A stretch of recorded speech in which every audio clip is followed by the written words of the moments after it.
تو جن لوگوں کی یہ خواہش تھی کہ کچھ مشورے سے طے ہونا تھا، اللہ پاک نے وہ بھی کر دیا، اور یہ 3 ہی صورتیں لکھی ہیں حضرت شاہ صاحب نے.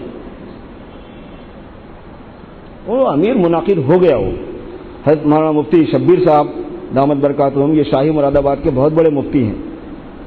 میں گیا ہوا تھا دلی، 1 سال پہلے کی بات سنا رہا ہوں. میں اور ایک اور مفتی صاحب تھے، ہم دونوں بات کرنے کے لیے گئے. معلوم ہوا مفتی شبیر صاحب آئے ہوئے ہیں دلی، تو جہاں پہ وہ تھے وہاں ہم پہنچے. مفتی شبیر صاحب سے کہا حضرت اس بارے میں کچھ بات کرنے کے لیے آئے ہیں جو مسائل چل رہے ہیں. فرمایا اس میں بات کرنے کے کیا ہے، ان کی امارت منعقد ہو گئی، وہ امیر بن چکے ہیں شرعی اعتبار سے، اپنی جماعت کے امیر بن چکے ہیں، ان کی امارت منعقد ہو گئی. آپ بے فکر رہو، آپ اپنا کام کرو، ہم لوگ دونوں کو بڑھا دیا. آپ اس بارے میں فکر مت کریں، وہ ہو چکا ہے، ان کی امارت منعقد ہو گئی. اچھا، اب ہمارے بزرگوں پہ اللہ ان کو جزائے خیر دے، ان کی قبر کو نور سے بھر دے. حضرت شاہ صاحب نے اس کے بعد ایک عجیب بات لکھی. مجھے کوشچن آیا، میں نے کتاب ویسے پڑھنا جاری رکھا، عربی میں پورا ہو، پھر اردو میں ترجمہ بھی ہو گیا اس کا. میں نے اس کو پڑھنا جاری رکھا. اس میں ایک ایسی دلچسپ بات آئی سامنے کہ میں آپ کو کیا بتاؤں، ایک دم جو ہے نا طبیعت یہ ہو گئی. وہ یہ تھا کہ اگر کسی گڑبڑ کی وجہ سے اور انتشار اور خلفشار کی وجہ سے امیر یہ سوچے کہ میں اس چیز کو چھوڑ دوں، فرمایا یہ سب سے بڑے فساد کا باعث بنے گا، یہ اس سے بھی بڑے فساد کا باعث بن جائے گا. یہ جائز نہیں ہے اس کے لیے. بھائی آپ کسی کو بھی اس کی جگہ بٹھائیں گے تو کوشچن تو یہی ہوگا نا، پھر مسئلے تو پھر کھڑے ہوں گے، معاملات تو پھر آئیں گے، سب لوگ متفق تھوڑے ہوں گے کسی بات پہ. آئی بات سمجھ میں؟ انتشار اور بڑھ جائے گا، نہیں کر سکتا انہیں. تب میرا ذہن منتقل ہوا حضرت عثمان رضی اللہ تعالیٰ عنہ کی خلافت کی طرف. حضرت عثمان رضی اللہ تعالیٰ عنہ کی تاریخ آپ پڑھیں گے تو آپ کو پتہ چلے گا. حضرت عثمان رضی اللہ تعالیٰ عنہ کو سرکار دو عالم صلی اللہ علیہ وسلم نے ایک بات فرمائی تھی. فرمایا تھا کہ عثمان، اللہ پاک تمہیں ایک کرتا پہنانے والا ہے، اور لوگ اس کرتے کو اتارنے کی کوشش کریں گے، مگر تم اتارنا مت اس کو. جب پہنا چکیں گے پھر مت اتارو. پہنانے سے پہلے مت پہنو، پہنانے سے پہلے مت پہنو اگر طبیعت نہیں چاہ رہی تو. لیکن پہنانے کے بعد آپ زچ ہو کے، عاجز ہو کے، تھک کے، دکھ ہو کے، لوگوں کی پریشانی سے دباؤ میں آ کے، ٹینشن میں آ کے کہنے لگے لا حول ولا قوت، میں چھوڑ دیتا ہوں، اس کی اجازت نہیں ہے. حضرت عثمان کو حضور نے فرمایا. جب حضرت عثمان رضی اللہ تعالیٰ عنہ کی بغاوت کا معاملہ سامنے آیا اور حضرت عثمان رضی اللہ تعالیٰ عنہ کو گھیر لیا گیا چاروں طرف سے اور ان کے اوپر حملہ کرنے کی تیاریاں ہوئی ہیں، ان کو پتہ چل گیا کہ مجھ پر حملہ ہونے والا ہے، تو ان کے خاص ہمدردوں نے ان سے کہا کہ حضرت چھوڑیے اس جھمیلے کو، آپ خلافت سے ہٹ جائیے، کس کو تو بھی رکھ لیں دو وہ لوگ. فرمایا سرکار دو عالم صلی اللہ علیہ وسلم سے براہ راست میں نے سنا ہے کہ جب اللہ مجھے یہ کرتا پہنائے گا، اس سے مراد خلافت تھی، جب اللہ مجھے یہ کرتا پہنائے گا تو مجھے اتارنے کی اجازت نہیں ہے، اس لیے میری جان بھی جائے گی تو میں کرتا تو نہیں اتار سکتا. لوگ سمجھ رہے ہیں تکبر ہے، بڑاپن ہے، انانیت ہے، امارت کا شوق ہے، امارت کا جنون ہے. نہیں، ویسا نہیں ہوتا یہ مسئلہ. اس کی کچھ شرعی بنیادیں ہوتی ہیں، اصول اور ضابطے ہوتے ہیں، طریقہ کار ہوتا ہے. تو اس لیے ایک مرتبہ ایک آدمی ذمہ دار بن گیا اور سنبھال رہا ہے وہ، اور سیطرہ اس کو حاصل ہے، ڈومینیشن اس کا ہے، وہ ڈومینیٹ کر رہا ہے ایک چیز کو، اور اس کا اندازہ ہے کہ یہ کام حق تعالی شانہ نے مجھے توفیق عطا فرمائی اس کام کو کرنے کی، میں کر رہا ہوں. تو پھر اس کو اجازت نہیں دی جا سکتی اس بات کی کہ تو ان لوگوں کی گڑبڑ سے چھوڑ چھاڑ کے بھاگ جائے. اس لیے انہوں نے مولانا صاحب نے ایک مرتبہ فرمایا کہ اگر ایک بندہ بھی ہوگا اس کو لے کے میں کام کروں گا. یہاں یہ جو عزم ہے، یہ جو توکل ہے، سمجھ آ رہا ہے، یہ جو استقامت ہے، یہ خیر والا پہلو ہے، یہ شر والا پہلو نہیں ہوتا، یہ حرص والا پہلو نہیں ہوتا، یہ لالچ والا پہلو نہیں ہوتا، یہ بڑے بننے کے شوق والا پہلو نہیں ہوتا. دیندار لوگوں میں ایسی چیزیں نہیں ہوا کرتی، یہ وہ پہلو ہے. یہ ایک مسئلہ اب رہ جاتا ہے، اور وہ ہے کہ ہم تو چپیدی کا شوربہ، میں ہوں یا آپ ہوں، پرانے نئے کام کرنے والے ہیں، دور رہنے والے ہیں، پرانے بزرگ اللہ والے اور مجاہدہ کرنے والے، اتنی مدت سے کام ساتھ دینے والے، وہ لوگ کئی کچھ چلے گئے وہاں سے. ہمارے ساتھیوں کو یہ چیز بہت بادر کر رہی ہے.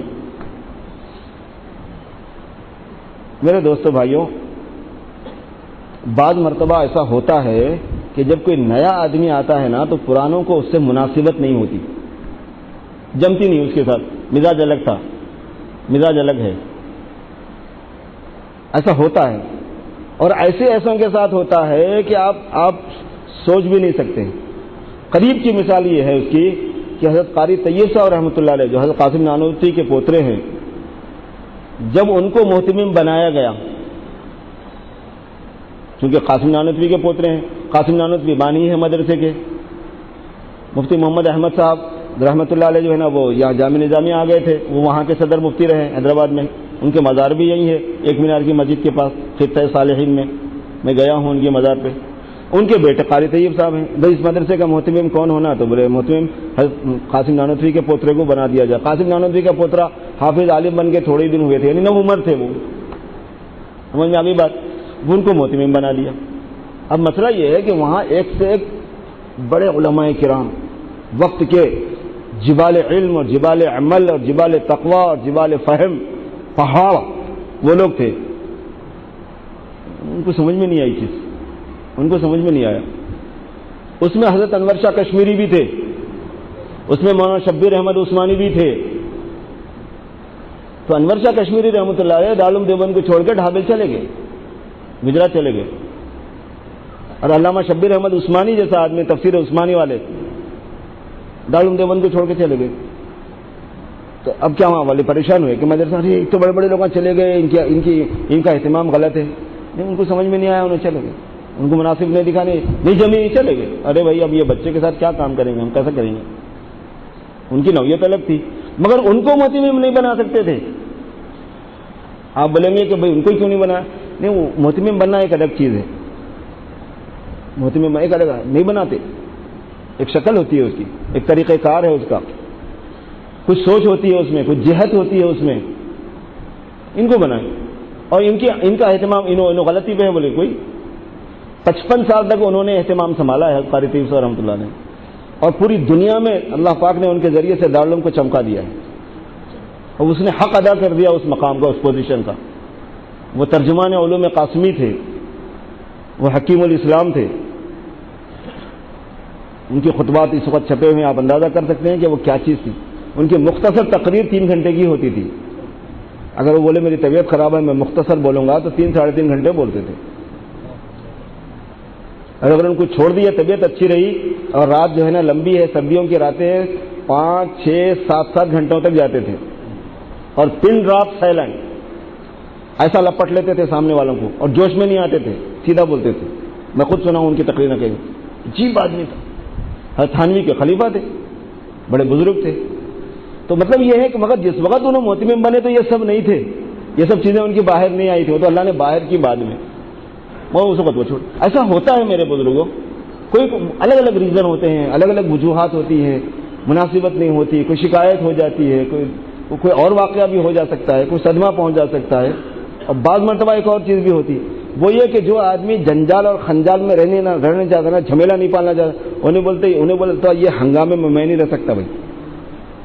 ہمارے بزرگوں کے ساتھ کچھ ایسا بھی ہوا ہے وہاں پہ، ارے روزانہ تو میں ہنگامہ، یہ شور، وہ انہیں آ رہا اپنی بات بول رہا ہے، انہیں آ رہا اپنی بات بول رہا، میں نہیں سنتا بھائی، میرے کو یہ کام نہیں جمتا، بولے انہوں چھوڑ کے چلے گا۔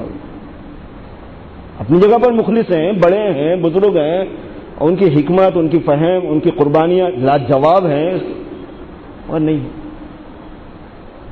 کچھ چیزیں میں سناتا ہوں، آپ کو اندازہ ہو جائے گا کہ کام جو ہے نا کس طریقے سے بانٹا جاتا ہے۔ حضرت مولانا انعام الحسن رحمۃ اللہ علیہ کے وصال کے وقت میں اللہ نے اس بزرگ کو اتنا دبدبہ دیا تھا کہ کوئی انتشار نہیں تھا، جو بات انہوں بولتے تھے سب سماعت کی تھی۔ انہوں نے کیوں نامزد نہیں کیا کسی کو؟ آرے بات یہ بڑے بڑے ساڑے تھے نا بھائی، ان میں سے کسی کو کر دینا تھا نا، نہیں تھا موقع۔ اس سے بھی حیرت کی بات یہ ہے کہ مولانا نے 10 آدمیوں کا نام لکھایا تھا کہ جن کو کہا تھا کہ تم مل کے امیر طے کر لو، مولانا انعام الحسن صاحب رحمۃ اللہ علیہ۔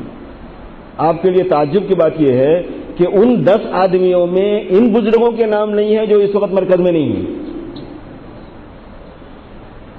تو مولانا انعام الحسن صاحب کے پاس بھی تو کچھ سمجھ تھی ہوں گی نا، کچھ فہم تھی ہوں گی نا، یعنی طے کرنے والوں میں نہیں ہے بھائی تم 10 آدمی مل کے طے کرو، بلکہ جن 10 آدمیوں کے نام ہیں ان میں ان بزرگوں کے نام، ان کی بزرگی پہ کوئی اعتراض نہیں ہے، ان کی قربانی پہ کوئی اعتراض نہیں ہوتا، ان کے اخلاص پہ کوئی اعتراض نہیں ہوتا، سمجھ میں آ گیا نہیں آ گیا؟ لیکن ایک انتظام الگ چیز ہے، ڈسپلن الگ چیز ہے، کام کا نہج ایک نہیں دیا انہوں نے۔ اچھا ان 10 کے اندر مولانا میاں جی محراب جو ہے نا وہ فیصل بنا دیا گیا کہ بھائی آپ طے کرو، تو میاں جی محراب نے ان تینوں حضرات کو طے کیا،